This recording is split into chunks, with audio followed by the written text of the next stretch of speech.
Hallo ihr liebe Leute, hier ist wieder der Yankee mit Let's Play Lufia auf Pelzig. Da es doch relativ laut ausfällt vom Spielsound, habe ich mir gedacht, ich mache mal ein bisschen die Lautstärke runter. Vielleicht ist es so etwas besser, dass man mein Geschwafel eher hört und dass der Spielesound etwas leiser ist, weil ich habe jetzt bei der Aufnahme, die ich mal angehört habe, habe ich schon gemerkt, dass es ziemlich laut ist eigentlich. Deswegen wollte ich mal noch ein bisschen niedriger machen. Ihr könnt mir ja sagen, ob es so besser ist oder ob ich noch weiter runtergehen soll. So, da. Dann noch fleißig weiter Gegnerkiller. Und zack. Weiter geht's. Und hier ist noch was für uns. Ja.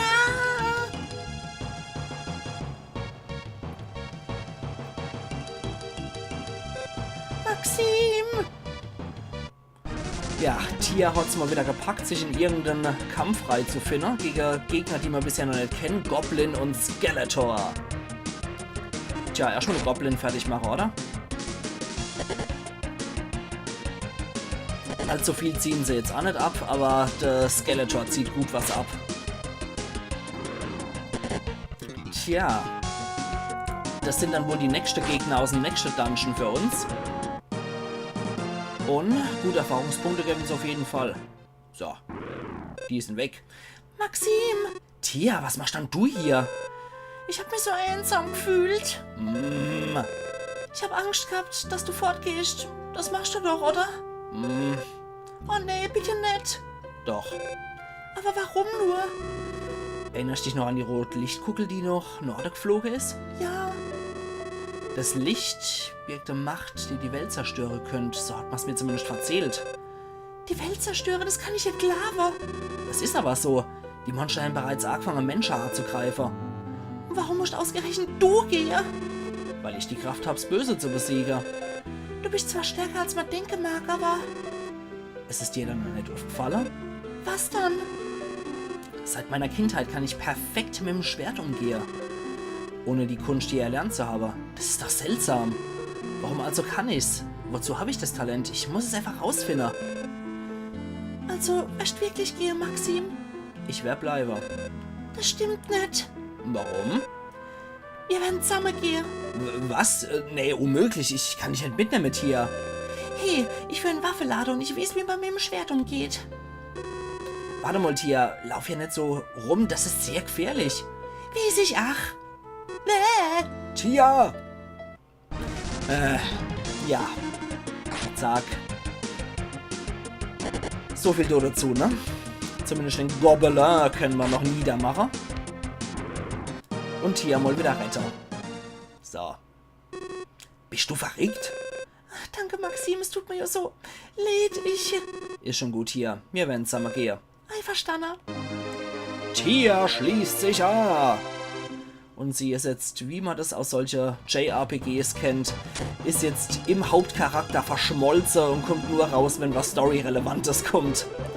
Beziehungsweise in Städte und Dörfer, da läuft sie dann hinter mir her.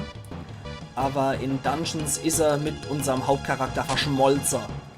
So. Ja. Die wird gar nicht zum Angriff kommen. Weil Maxim doch schon vorher dran ist. Tia hat Level 7. Was hat sie dann für Sache A? Haarband, Tablett, Waschbrett. Ja, das ist nicht so gut. Mini-Rock hat sie auch und die Bratpfanne. Okay. Tia ist auf Level 7. Das stelle ich mir gerade vor. Wenn die das von Anfang an schon gehabt hat, wäre die eigentlich prädestinierter gewesen als Maxim in der Höhle, der Nordhöhle, den Echsemann zu klettern. Aber ich glaube eher, das hat was damit zu tun, dass die sich hier durchgekämpft hat und bis dahin auf Level 7 aufgestiegen ist. So, Dilla. Ist das deine Freundin? Ja, hätte sie gern. Wir gucken mal. 2167 Gold. Wir warten für die nächste Stadt einfach. Dann legen wir uns nochmal neues Material zu. Wo willst du hier? Das weiß ich selber noch nicht so genau. Du sollst nach Lunaria gehen. Da findet bald eine glanzvolle Krönung statt. Ich würde mir die Krönung gern angucken, aber Lunaria ist mir zu weit weg von hier. Okay, jetzt haben wir doch mal ein Ziel, oder? Lunaria befindet sich in einem kleinen Tempel im Nordwesten. Da findet Krönung statt. Die Krone ist wunderschön. Ich würde gerne mal einen Blick drauf werfen. Okay. Danke jetzt hier mal endlich wieder Ruhe vor der Erdbebe. Okay, gehen wir nochmal zum Olden Sack. Du hast den Fisch besiegt. Dank dir kann ich wieder in Ruhe schlafen. Gute Nacht.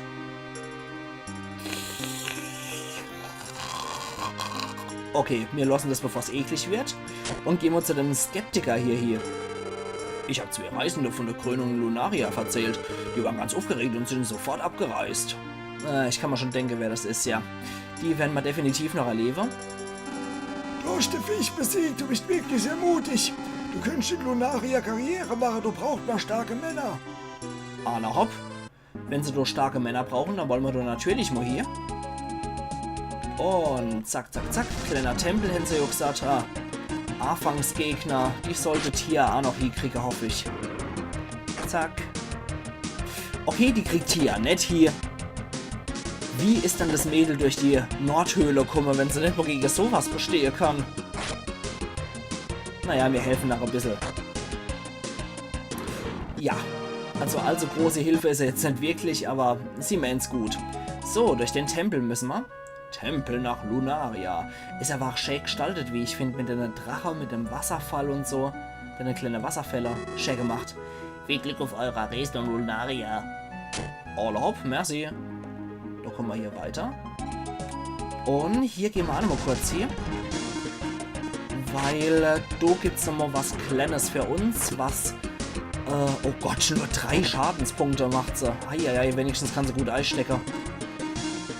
Ja, da finden wir auf jeden Fall noch ein kleines, nettes Optionales. Und gehen deswegen hier zu diesem mysteriösen Baum. Stell ich mir auch so vor, die reisen hier durch den Wald, kommt ein Moskito und es entwickelt sich so epische, dramatische Schlacht durch. So, Wunderwald. Die Musik ist auch so geil. Ich bin der Hüter vom Wald. Ihr müsst für das kämpfen, an was ihr glaubt. Machen wir das? Natürlich. Ich verstehe. Dann stellt euch mal vor die Quelle. Es ist der heilige Platz vom Kapselmonster Fumi. Wenn ihr einen gerechten Kampf führt, dann wird Fumi sich euch gern anschließen. Okay. Fumi. Da kommt er. Kleine Putzenickel aus blauem Licht, der nur aus Seife besteht. Fumi akzeptiert dich. Pass gut auf ihn auf, er wird dir ein treuer Begleiter sein. Kapselmonster Fumi schließt sich an. Ala hopp. Gib doch mal Fumi einen Namen. Er heißt schon Avor, aber ich will das nicht so großkotzig. Deswegen habe ich mir bei den Kapselmonster immer angewöhnt, ich lasse ihnen ihr Name dieses so auch hin, aber einfach nur in normaler Schrift und nicht Avor, sondern Avor. Gut. Jetzt haben wir Kapselmonster. Jetzt ist auch Kapsel freigeschaltet. Diese lustige Viecher haben wir in diverse Ausführungen. 1, 2, 3, 4, 5, 6 sehen wir insgesamt. Und diese Biester können sich entwickeln. Insgesamt 5 Mal und eine geheime 6 die Entwicklung. Damit sie sich entwickeln, muss man ihnen Futter geben. Es lohnt sich ihnen zu geben, was sie haben wollen. So, ich sollte nochmal sortieren. Aber Fumi wird nicht mein Hauptbegleiter sein, sondern anderer. Den finden wir auch relativ bald. Deswegen motzen wir Fumi noch nicht auf. Und lassen ein paar Gegenstände, weil dieser Kapselmonster ja ganz gern mal sich was nice necken. Sparen wir das für das Monster auf, was ich ja wirklich als Begleiter haben will. Ihr habt jetzt auch gesehen, ich war in einem Wüstegebiet auf der Karte und so ändert sich auch die Kampfeskarte, wie man das auch aus JRPGs wie Final Fantasy und so weiter kennt. So, das scheint ja wohl Lunaria zu sein. Adler und Knallpferd. Alla hopp. So, Fumi, zeig mal, was kannst. Sie macht nur 2 Schade. Fumi, Schlag. Und er macht 30 Schade. Kriegt er dafür auch auf die Gosch. Und wir müssen nichts einstecken dafür. Das ist auch nicht verkehrt. Und die hat halt auch so spezielle Attacke wie Fumi-Schlag. Und das erhöht sich immer, je weiterentwickelt diese Kapselmonster sind. Aber bevor wir in die Burg gehen, gehen wir erstmal zur Stadt Königreich Lunaria. Die Krönungszeremonie wird gleich beginnen. Ich werde mal einen Blick auf die Krone werfen. Und wir gehen erstmal in den Shop. Was ist mit dir, du Kasper? Die Leinewäsche ist mit Gegengift getränkt. Sie heilt Vergiftungen. Na, die Dame hinter dir sollte einen Rock als Robe tragen. Die Robe hat zwar mehr Abwehrkraft, aber füllt im Minirock zusätzlich noch KP auf. Sehr, sehr nützlich. Okay. Da holen wir eine Reihe. Keule. Oh, Tier hat ja auch einen unerirdischen Angriffswert. Fürchterliche Waffe.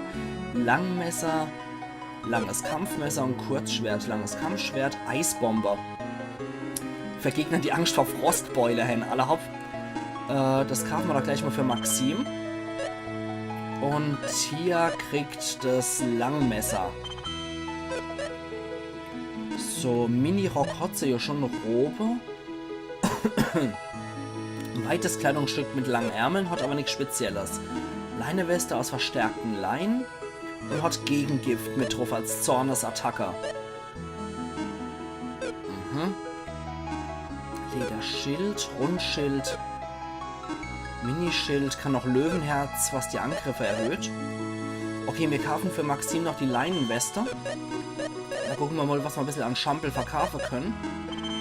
Den behalten wir für Futter. Die Bratpfanne verkaufen wir. Die Lederweste kann 8 fort. Degen, ja, bringt nicht so viel. Der Dolch, ja, lassen wir einfach mal, wie es ist. Und ansonsten für 200 können wir uns hier eh nichts mehr kaufen. Okay. Dann, hoppala, sollten wir noch in unserer Tasche sortieren. Und lass es mal gut sein. Das, was wir an gute Sache haben, das können wir für die Kapselmonster zum Essen geben. Was ist denn eine Krönungszeremonie? Die wird gefeiert, wenn der neue König zum ersten Mal die Krone trägt. Und dafür ist so ein komplizierter Name, die Erwachsene seid richtig wichtig tun. Ja, definitiv. Ich war bei der Geburt vom König dabei. Schön, ihn als erwachsener Mensch zu sehen. Hier. Der Kerker vom Schloss Lunaria ist riesengroß. Dämonen sollen da die Ohrwese treiben. Warum auch immer. Ob John schon auf dem Weg zum Schloss ist? Ja, das werden wir rausfinden. Mein Sohn John lungert nur rum und macht nie seine Hausaufgabe. Er ist im Schloss oder im Tempel. Aha. Und erstmal wird hier nochmal gespeichert. Was kann ich für dich tun, mein Freund? Speichern auf jeden Fall. Ja, die Gegner hätten auch ruhig ein bisschen mehr Geld geben können, weil die Gegenstände sind dann doch immer recht teuer. Ein Zauberlade gibt es hier nicht. Dann können wir erstmal rausgehen und Richtung Schloss. Die Schlossmusik finde ich aber auch sehr geil. Was mit dir? Willkommen auf Schloss Lunaria. Zurzeit kann die Königskrone im Thronsaal besichtigt werden. Bis zum Ende der Zeremonie beschützen wir sie mit unserem Leben. Alle hopp. Wir können die Zeremonie nicht sehen, dafür aber die einzigartige Krone vom Prinz. Und hier? Bald werden Gäste von Auenfern in unser Königreich strömen. Die Krone vom Prinz ist ein wahres Kleinod. Okay. Na, hier gibt's ja nichts Großartiges. Da ist noch eine Prinzessin, oder was? Mein Bruder empfängt heute die Krone, hoffentlich ohne Zwischenfell. Ach, ich würde alles dafür machen, damit die Zeremonie gut über die Bühne geht. Okay. Wie schaut's dann hier aus? Hinter der befindet sich der Thronsaal. Wir freuen Blick rein. Okay, machen wir doch. Euer Majestät! Die Krone! Was ist das? Ich habe gerade erfahren, dass es eine Imitation ist. Das darf nicht wahr sein. Wie die glitzert, die muss doch einfach echt sein. Sie wurde von der besten Wächter bewacht. Niemand kann Krone vertauschen. Was ist dann hier los? Ein Experte mit die Krone umgehend und Asura. Gut, Dummelteich. Jawohl, Majestät. Sofort stehen geblieben. Ich kenne euch nicht. Was habt ihr hier zu suchen? Hä? Hat's euch die Spruch verschlagen? Oh, ich fällt hier nicht mal ein lustiger Witz ein. Das sind die zwei, die mir diese gemeint haben, die sofort begeistert aufgebrochen sind, die so ziemlich mieseste Diebe der Welt. Hullerö, ich bin Berti, der König der Diebe. Und ich bin Boris Enderling. Servus. Was? Wer seid denn ihr? Na, nicht bewegen. Na, Freunde, seht ihr die Netkleibomb? Auf was warten wir, Boris? Auf ins Getümmel! Logo, Bertie. Bäh! Oh Mann. Zeig's ne? Aber. Aufgepasst, Leute, gleich kommt das Superwatz. Jetzt geht's los. 3, 2, 1, Watz! Was passiert denn hier, Boris? Ups, es soll's. Ich hab keine Ahnung, Bertie. Was machst du da, Boris? Ja, so ein bisschen Kasperle-Theater nebenbei noch, ne? So ein bisschen Fremdschämen muss manchmal sein. Aber es gehört halt irgendwie auch zu dem 90er Jahre JRPG-Humor. Von daher nehmen wir die zwei Äumel mal einfach so hier. Ich hab heute mein großzügiger Tag. Ich lasse euch ausnahmsweise laufen. Oh je, mir ist ja ganz schwindelig und ich höre schlecht. Lass uns lieber verschwinden. Ja, vor lauter Buff hätten die Hansel jetzt auch noch die Kronen mitnehmen können. Und ja, Punkt trifft's relativ genau. Das ist ja unglaublich, mach doch etwas. Niemand darf davor erfahren. Sehr wohl, Majestät. Das ist schon etwas peinlich, ja. Wenn die zwei Vollhorste hier totale Scheiße gebaut hätten und irgendwie kriegen es die Volleule trotzdem hier das Zeug zu klauen. Die Explosion muss mit voller Wucht getroffen haben. Vermaledeit! Jetzt kann die Zeremonie nicht stattfinden. Was ein Unglück! Die Ehre von unserem geliebten Königreich steht auf dem Spiel. Und du? Die Krone ist gestohlen. Ach du liebster Kerl, mir schwinden die Sinne. Und du? Die Krone wurde von meiner Ache gestohlen und ich konnte nichts dagegen machen. Ja, so ist es halt, du Kasper. Alle hopp. Gut, was sagt die dazu? Die Krone ist so Vermögen wert, das macht sie bei Gaunern so beliebt. Was die Krone so wertvoll macht, ist nicht ihr Preis, es ist ihr Besitzer, mein Bruder. Das sehen die anderen Leute anders, glaube ich, wenn du für Krone locker 50.000 Gold oder was kriegst. Bist du in Ordnung? Zwei Typen, plötzlich die Bombe. Hat jemand eine Bombe noch dir geschmissen? Nee, die Bombe ging hoch, bevor sie sie werfen konnten. Splitter haben mich gestreift, ich war kurz ohnmächtig. Aber wie konnten die Explosion nur überleben? Ja, es gibt so Hansel, die haben irgendwie das Glück. Schloss Lunaria, Untergeschoss 2. Als die Parterre von der Burg nicht mehr genutzt wurde, erschienen die Dämonen dort. Verstehe, es sind da aber zwei Leute hier aufgefallen. Ich glaube, die haben ein bisschen gepennt, aber... Ich habe ein bisschen gepennt, aber ich glaube, ich habe etwas gehört. Superwächter, Superwächter. Okay, jetzt kommen wir hier auch zu neuen Spinnegegner. Das sind dann hier die Schmerzwürmer. Okay, ansonsten, ich probiere einfach mal so Zornesattacke. Ja, das scheint gut abzuziehen. Und... Fumi-Schlag! Ja, at least you tried. Und hier... Okay. Anscheinend können wir hier ganz gut abwehren. Und als wieder auf den drauf. Ja, Fumi kloppt auch noch ein bisschen drauf. Das hat gereicht. Dann... weg mit dir, du grässlicher Unhold. Perfekt. Hier lacht so ein Schnicks rum und hier seht ihr was ganz Auffälliges. Ja, unterscheidet sich aber auch nicht, aber man sieht optisch, dass hier, ja, dass hier was anderes herhalten muss. Und durch das ganze Gedöns mit den Bertie und Boris könnt ihr euch vielleicht denken, was wir hier für einen tollen Gegenstand kriegen. Ist auch natürlich äußerst schwer zu erraten, was das nur sein könnte. Und damit können wir dann auch die Wände öffnen. So, da. Gute Knallpferde. Und hier das und das. Bombenstimmung und Bombenspektakel und so ein Quatsch als Kommentar verkneife ich mir jetzt mal. Das ist einfach zu schlecht. So, das müssen wir dort hier, das da. Und dann können wir den auch dort drauf machen. So. Äußerst schwierig und anspruchsvolle Rätsel, ich weiß, aber ich verspreche, es wären auf jeden Fall sehr knifflige Rätsel zum Teil. Und hoffentlich kloppt Fumi auch da drauf. Raserei. Au. Au! Das tut doch weh. Tja, hält nämlich so viel aus. Moment, folgendes.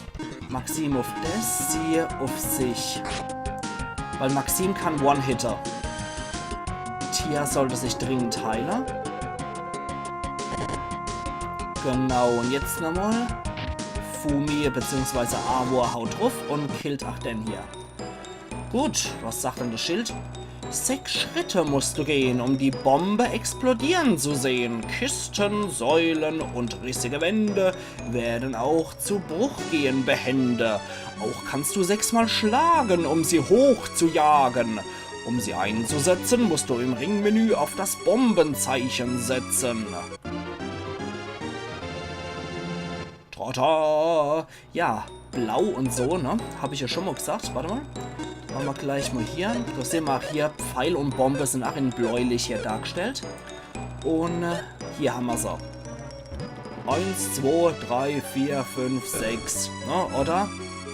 1, 2, 3, 4. Alle hopp. Dann will ich ja was sagen, ihr liebe Leute. Ich mache hier wieder meinen Cut und wir sehen uns übermorgen wieder zu Let's Play Lufia auf Pelzig, wo wir tiefer in der Kerker-Dungeon von Schloss Lunaria vordringen werden. Also machen's gut und bis übermorgen dann wieder. Ayan Yankee.